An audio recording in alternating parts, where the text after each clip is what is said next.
All right. Hello and welcome to Atlas Elsewhere. I am Amber, and this is the first part in a series that I'm going to be doing where I will very slowly walk us through and talk us through A Knight of the Seven Kingdoms by George R. R. Martin, starting out with the first novella, The Hedge Knight. I'm not sure how many videos this series is going to encompass. I'm going to kind of just take it really slow and not make any connections between A Knight of the Seven Kingdoms and what happens in A Song of Ice and Fire.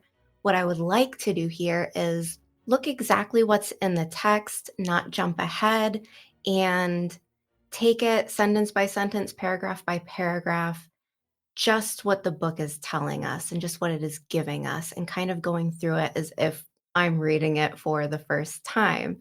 So there won't be any big spoilers here. We're going to look just at the text. And so, yeah, I've got this gorgeous map by Michael Klarfeld here in the background, and let's jump into it, shall we? So, our first paragraph begins here, and the story is taking place about 100 years prior to the events described in A Game of Thrones. And our first paragraph kind of shows us how the spring rains have softened the ground. Dunk has no trouble digging the grave. He chooses a spot on the western slope of a low hill, for the old man had always loved to watch the sunset. Another day done, he would sigh, and who knows what the morrow will bring us, eh, Dunk? And this first paragraph is really nice. We're getting this from Dunk's point of view, and he's got a little bit of a poetic soul here. He's specifically chosen this spot on the western slope of a low hill because the man he is burying, which is Sir Arlen of Pennytree, has died. And Sir Arlen always loved watching the sunset, and so Dunk specifically chooses this location to bury Sir Arlen. And off the bat, it's kind of showing us just what their relationship was like.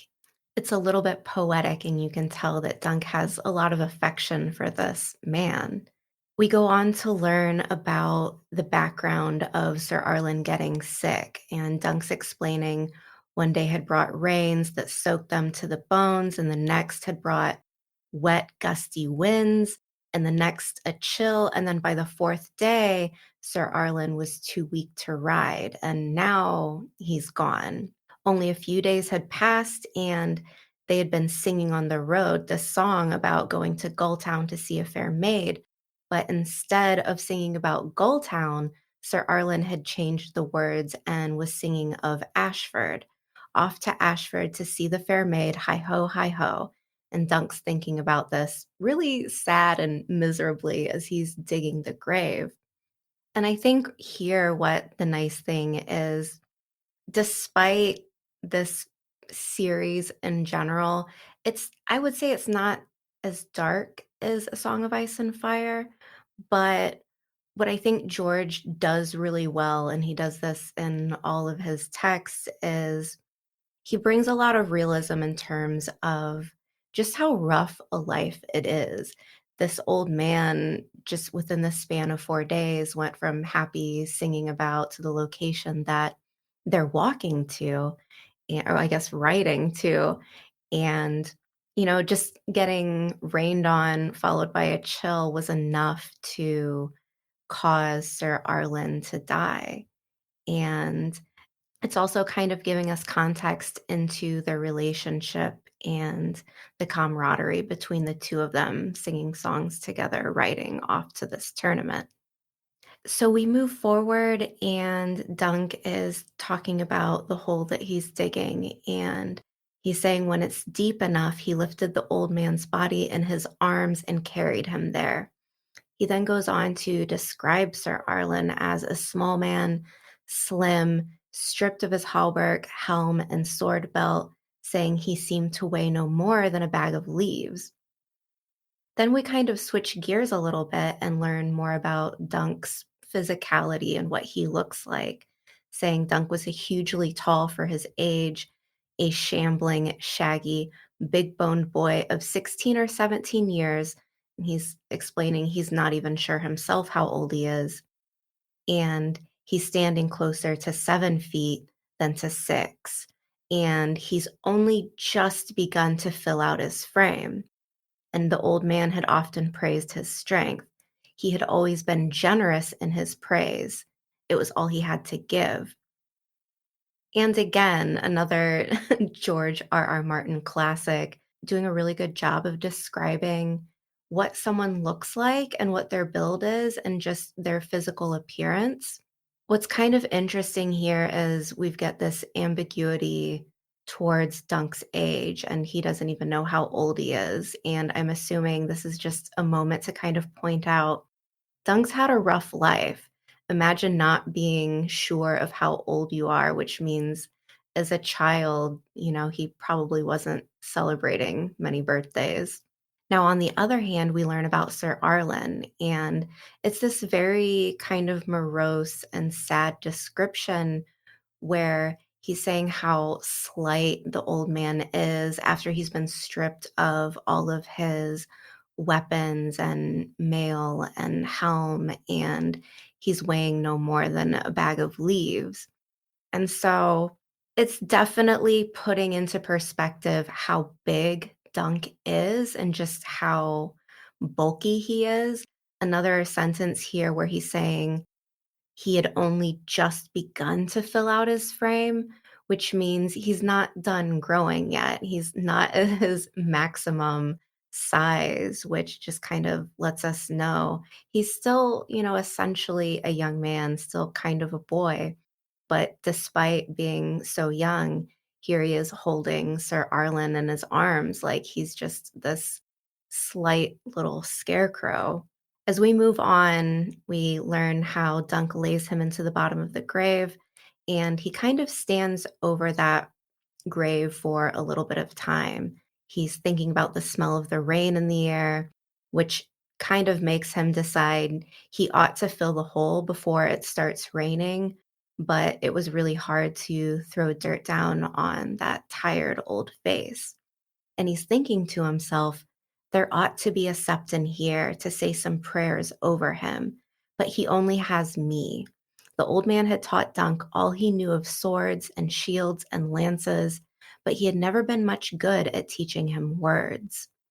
Now, with this paragraph, what I think it's kind of nice to zoom in on is Dunk's talking about how Sir Arlen had never really been good at teaching him words, but he was there for him to kind of mentor him in the way that he best knew how, which was about being a knight and fighting and teaching him swords and shields and lances. And it's a very humble relationship. You get the idea that neither Dunk nor Sir Arlen are very well educated, considering Sir Arlen wasn't able to teach him the words. And so it really kind of depicts this picture of them against the world together. Another moment here that I think stands out is him thinking there ought to be a septon here to say some prayers over him, but he has only me. And so we kind of get the idea that Dunk isn't incredibly sure of himself. He doesn't quite know what to say and what to do in this case, and he's not incredibly worldly. He doesn't know what to do in this instance, and it's kind of giving him pause, and maybe he's feeling a little bit ashamed about it. As we go on, Dunk starts to think, he says out loud, I'd leave your sword, but it would rust in the ground. And he's really apologetic to that. The gods will give you a new one, I guess. I wish you didn't die, sir. Now, with this sentence, for one, it's very sad, but it's also kind of showing that Dunk is very utilitarian. He's not going to let this good sword go to waste. And he is not a dummy, despite the sentimental aspect of these first couple paragraphs. He's saying, no, no, this sword is needed. It's necessary. I'm not going to leave it in the ground to rot. As we continue, he decides he doesn't know any prayers, not all the way through. The old man had never been much for praying. And so Dunk says, you are a true knight, and you never beat me when I didn't deserve it. he finally managed, except that one time in Maidenpool. It was the inn boy who ate the window woman's pie, not me, and I told you it doesn't matter now. The gods keep you, sir. And Dunk thinks he had a long life. He may have been closer to 60 than to 50, and many men can't say that they lived that long. At least he had lived to see another spring. And what is really, I guess, standing out right here is George R. R. Martin never misses a beat in terms of wanting to tell the reader, hey, despite what you're reading, just keep it in the back of your head that living in this place, living in this time, living in this era, it's not easy. It's a hard life. And the life of a hedge knight here for Dunk and Sir Arlen, there are little happy times. Dunk thinking about the song Sir Arlen had sang to him on the road as kind of like this little glimmer of happiness here. But then we get thrown back into the harsh reality of Sir Arlen living close to 60 is kind of a big feat for someone in this profession. And living that long is saying a lot. But he also mentions, hey, at least Sir Arlen had lived long enough to see one more spring.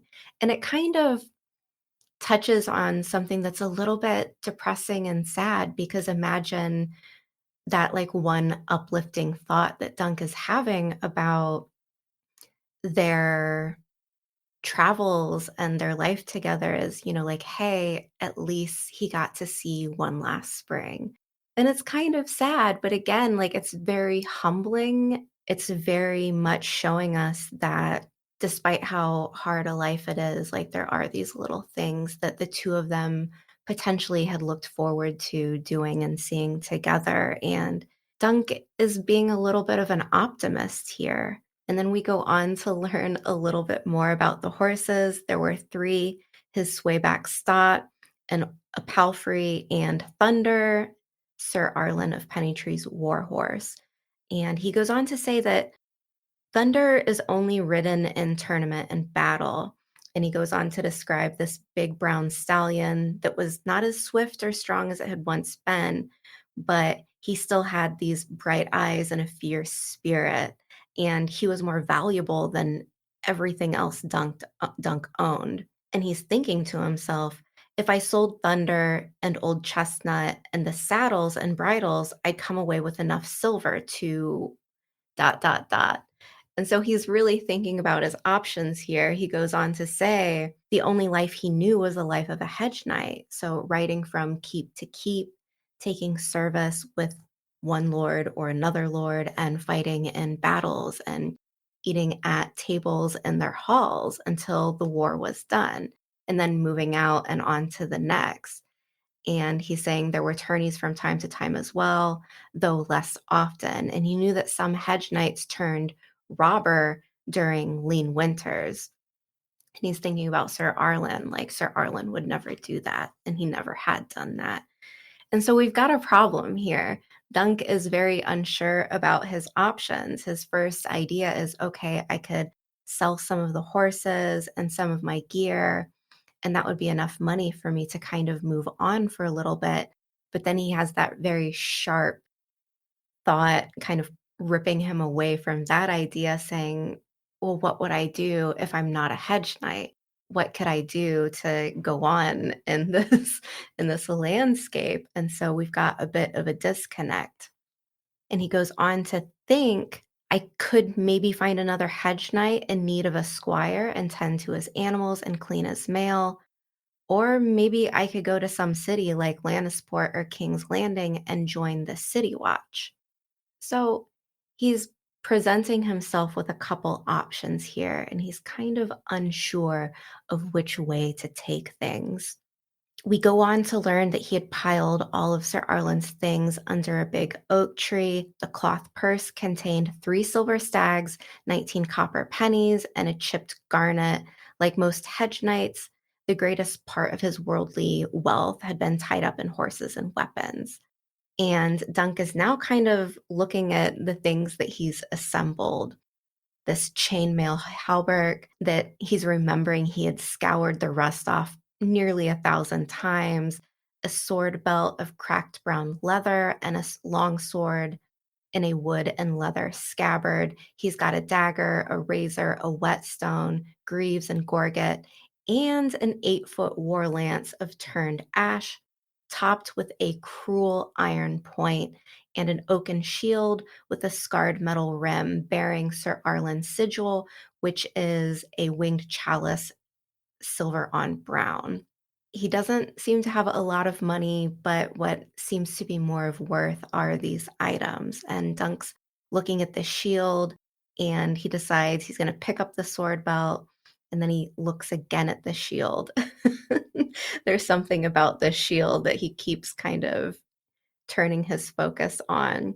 When he goes to pick up the belt, he realizes that this belt was only big enough Sir Arlen's skinny hips, and he's thinking this would never do for me, no more than the halberd would. So he ties a scabbard, a length of hempen rope, and knots it around his belt and picks up the longsword. So again, like I said about Dunk being very utilitarian, he's not really seeming to have any shame of, this belt doesn't fit me. I'm just going to use this old hempen rope to kind of get done what I need to get done. He's quick on his feet to kind of come up with a solution here. We learn a little bit more about this long sword. He's saying the blade is straight and heavy, good castle forged steel, and the grip is soft leather wrapped over wood. The pommel, very smooth and polished, made out of black stone. And he's explaining, it is a plain sword, but what's more important is that it feels really good in his hand.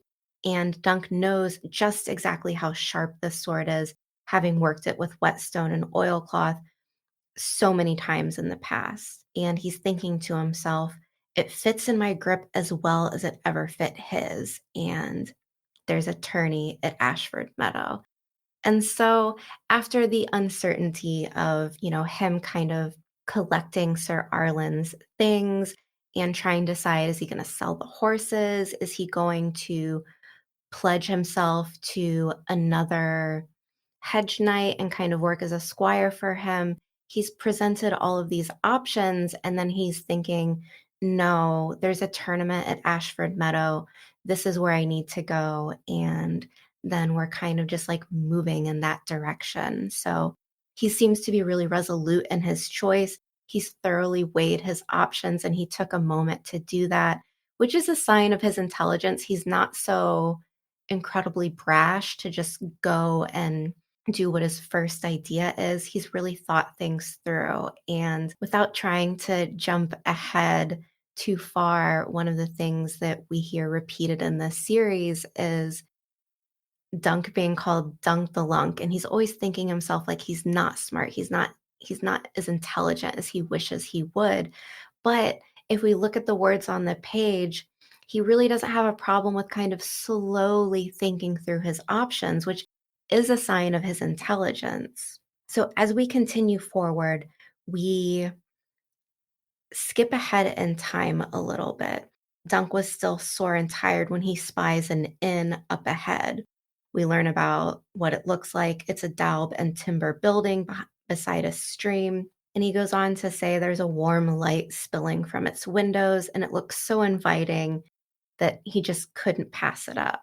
And then he starts counting out his money. I have 3 silvers, enough for a good meal, and as much ale I could care to drink. And so he's a big boy. He's in search of food. So he dismounts, and as he's getting off the horse, he sees a naked boy dripping from water from the stream. And Dunk immediately approaches this boy and is asking if he's the stable boy. And he goes on to really explain what this kid looks like, saying the lad looked to be no more of 8 or 9. He's he's pasty faced, a skinny thing, his bare feet caked in mud up to the ankles. And then he goes on to realize that the strangest thing about him is that he has absolutely no hair on his head. But he goes on to say, like, "Hey, stable boy, I want my palfrey rubbed down and oats for all 3 of the horses. Can you tend to them?" And this little boy kind of looks at him a bit defiantly and says, "I could if I wanted." And Dunk frowned, saying, "I'll have none of that. I'm a knight." And the kid says, "You don't look like a knight." Dunk says, "Do all knights look the same?" And the boy says, "No, but they don't look like you either. Your sword belt's made from a rope." And so again, we get kind of a moment here to sit with this new character, this naked little boy.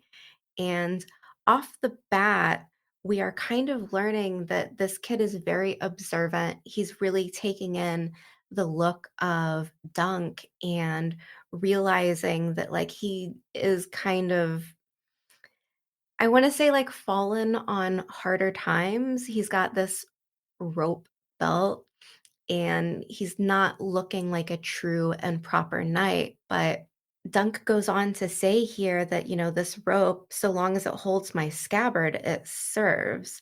Now, see to the horses, you'll get a copper if you do well, and a clout in the ear if you don't. What stands out here is instead of Dunk being ashamed of what he looks like and not having a proper belt, he kind of just like tells this kid, once again, pointing to his utilitarianism, just saying, like, it serves, it does its job. It's not about like what it looks like, it's about if it gets the job done. And so he also goes on to say, "You'll get a copper if you do this job well, but a clout in the ear if you don't." And what I really like here is after all of these beginning chapters in the story, where Dunk is kind of tenderly reminiscing about Sir Arlen, there's that one line about how he's saying, "Sir Arlen never beat me unless it was deserved, except for that one time." And so, despite this really kind of like loving mentorship we have from Sir Arlen to Dunk, we are learning, like he wasn't afraid to kind of threaten with physical violence. And that was just a part of his mentorship under Sir Arlen. And now what we're seeing is Dunk kind of using that wisdom and those memories of his mentorship under Sir Arlen and looking at this kid and kind of doing the same thing. Like, this is how you do a good job. The sword belt doesn't need to be pretty. It's just a piece of rope, but it does its job. And also, if you don't do a good job, I'm going to clout you in the ear for it. I'm not afraid of using violence here. And so we're kind of seeing like that aspect of mentorship trickle down from Sir Arlen to Dunk, from Dunk to this small child. As we continue, he's saying he did not wait to see how the stable boy took that, and he just kind of turns away and shoulders his way through the door into the inn. And then we get this nice descriptor of what it's like inside. He says at this hour he would have expected the inn to be crowded, but the common room was almost completely empty. He does notice that there's this young lordling in a very fine damask mantle who was passed out at one of the tables, and this this guy is softly snoring into a pool of spilled wine. But besides this one man, there's no one else. And Dunk's kind of looking around uncertainly until this short, stout woman emerged from the kitchens and tells him to sit where he'd like. Do you want ale or do you want food? And Dunk's like, I want both. And so now we get a classic trademark George R. Martin food description here. We've got some lamb, roast with a crust of herbs, some duck my son shot down. What will you have? And Dunk's like, give me everything. And this woman's kind of laughing, well, you're big enough for it. So she pours him a big tankard of ale and brings it to his table. Do you want, and she's asking if he wants a room as well. And he's taking the food, he's taking the ale, but he doesn't want a room, despite, thinking that there would be nothing better right now than like a soft mattress and a roof above his head. he's thinking about his coin and how he needs to be careful with it. And he's saying to himself, the ground will serve. I'm just going to take the food and ale, or I'm just going to take the food and ale and then go on to Ashford. And he asks how much further it is. Again, Dunk, despite, being very young, only 16, 17, he's starting to kind of make decisions for himself, which it seems like it's the first time in his life that he's really deciding for himself what he's going to choose to do. And he turns down a room because he's trying to watch his coin. The innkeeper asks if her boy is seeing to Dunk's horses, or he's asking, did the boy run off again? And Dunk saying like, "No, no, he was there. I saw him, but he seems to have no custom," meaning like he's this defiant little kid. And the innkeep is explaining, "Well, this place is so empty because half the entire town has gone to the tournament." And she's explaining, "My own kids would have gone as well if I allowed it. They'll have this in when I go, but this boy would sooner swagger about with the soldiers, and the girls just turn sighs and giggles every time a knight rides by. I swear I couldn't tell you why. Knights are built the same as other men, and I never knew a joust to change the price of eggs." And as she's looking at Dunk, curiously, his sword and shield told her one thing, his rope belt and rough spun tunic quite another. And she's like, "Are you going to partake in the tourney yourself?" And at this point, Dunk's, he's drinking his ale. He goes on to describe it as a nut brown color and it's thick on his tongue and he's really liking it. And he says back to the innkeeper, I, I mean to be a champion. And so I really love this line right here because we're getting all of these choices, right, for Dunk. What is he going to plan to do? What's he going to do with the horses? How is he going to come into money? Should he sell his service to another lord? Should he work under another hedge knight? But now, after he's got a little bit of ale in him, he's feeling a little bit more confident and he's got a little bit of swagger. And he's saying, "Oh, yeah, I'm going to this tournament and I mean to be a champion." And the innkeeper is like, "Do you now?" Polite enough. And as this is happening, we kind of cut to this passed out lordling, the only other one in the room, who raises his head from the wine puddle. And we get kind of a descriptor of his face being sallow and unhealthy. And it's underneath a rat's nest of sandy brown hair and blonde stubble crusted his chin. He rubbed his mouth, blinked at Dunk, and said, "I dreamed of you." His hands trembled as he pointed a finger. "You stay away from me, you hear? You stay away."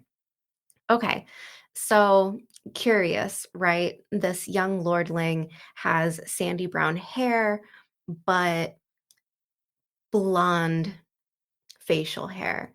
And so something's not adding up, right? We need to keep this in mind because your facial hair probably tends to grow a little bit faster than the hair on your head. And so why doesn't it match up? And so Dunk's kind of looking at this guy like, "My lord?" And the innkeeper, she's leaning in close and she's like, "Don't worry about this one. All he does is drink and talk about his dreams, and I'll bring you your food." So we get a little bit more about this young lordling saying food, and then he gets kind of sick thinking about food, and he mentions needing some more wine and kind of lurches away from the common room. And Dunk hears him climbing the steps and singing under his breath. And Dunk's really thinking about this guy like, what a mess, right? But he's wondering, why does this young lordling think that he knew me?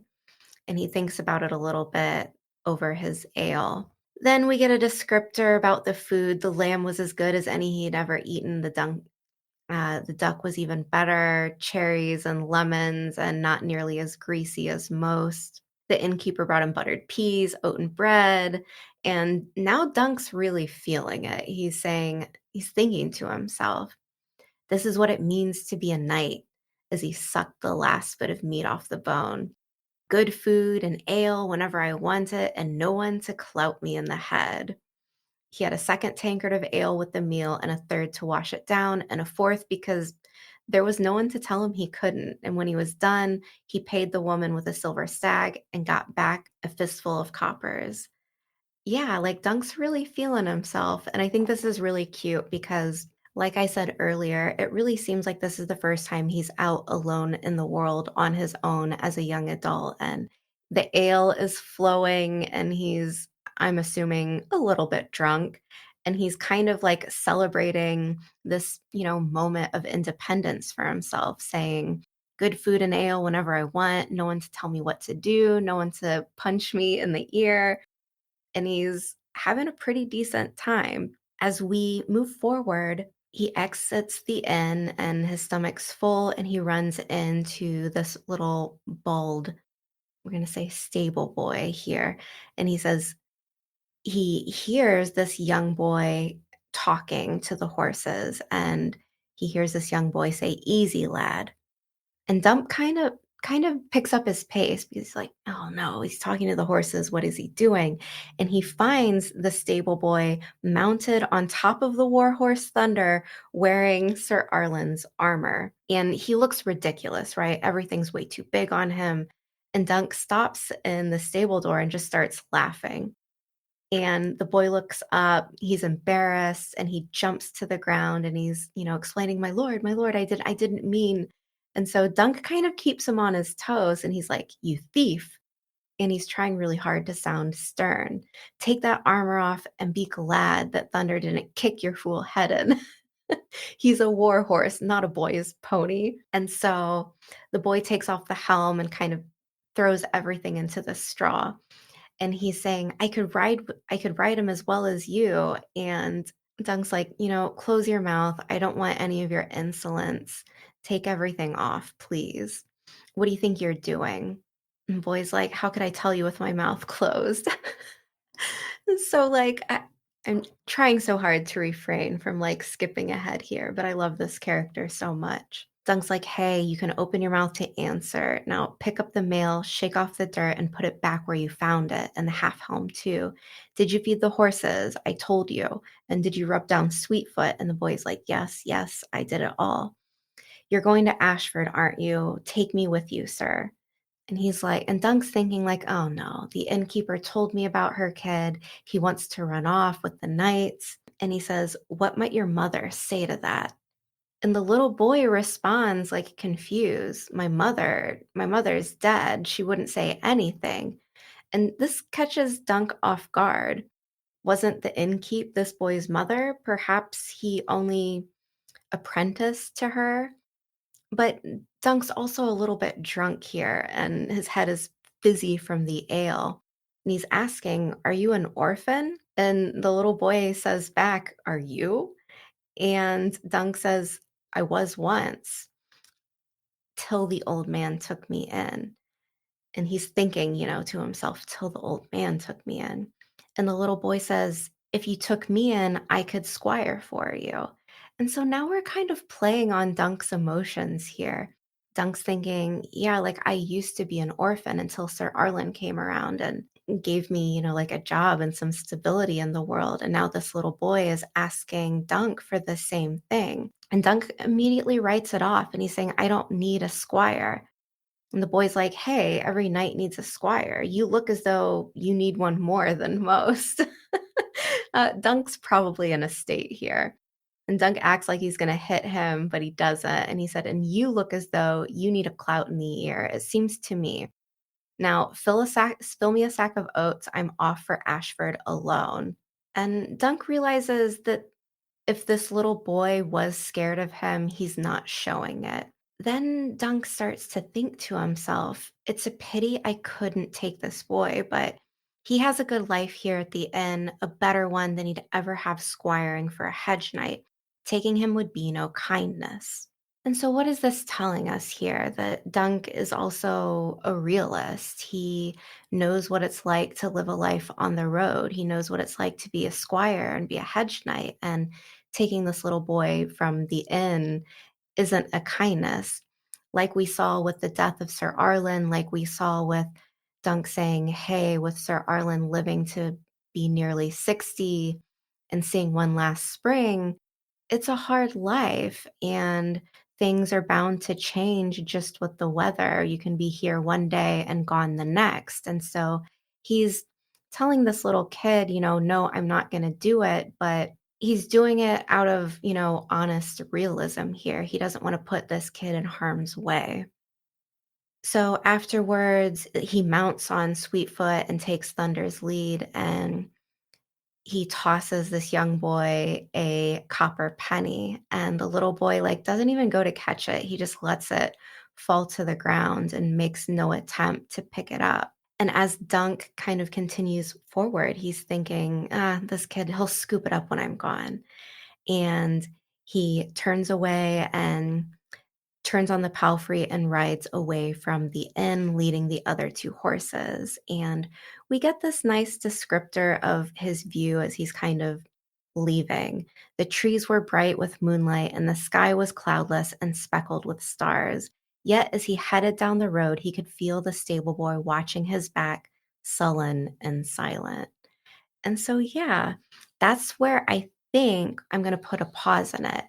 But this entire segment is really giving us a good moment to take in the whole world and take in the atmosphere and take in what the life of a hedge knight is like and how dangerous it is. And despite there being some moments of, joy or mirth, it's a hard life and it's not an easy life, as we see with Sir Arlen's death.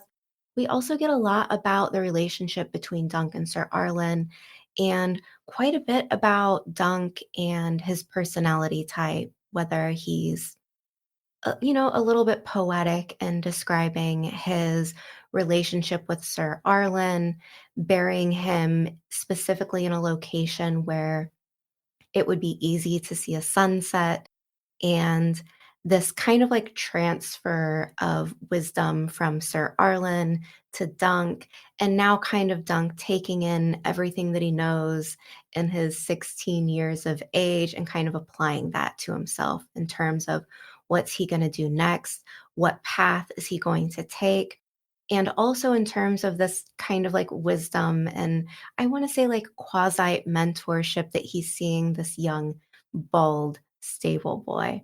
So again, these segments that I'm going to be doing for the Hedge Knight.